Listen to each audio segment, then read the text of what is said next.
আজকেও নিয়ে চলে এসেছি একটা হাতের কাজ।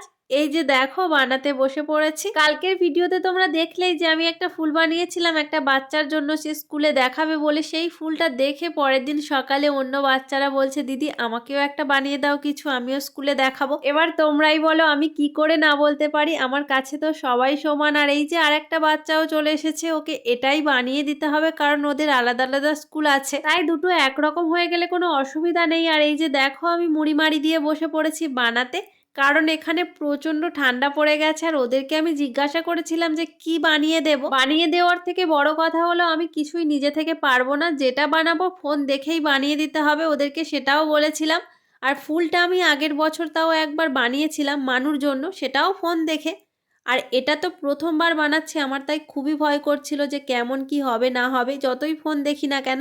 আর এই যে শেষও করে ফেলেছি, আর ওদের তো খুবই পছন্দ হয়েছে। এবার তোমরা জানাও তোমাদের কেমন লাগলো। আর আরেকটা বললাম করতে হবে, তাই এটার কাগজগুলো আমি শুধুমাত্র কেটে রেখেছি। আজকে আর ভালো লাগছে না, কালকে বানিয়ে দেব। রাত হয়েছে অনেক, এরা তো বাড়ি ফিরবে আর আমার আজকের ভিডিওটা শেষ করারও সময় হয়ে গেছে। তো চলো আজকের মতো টাটা।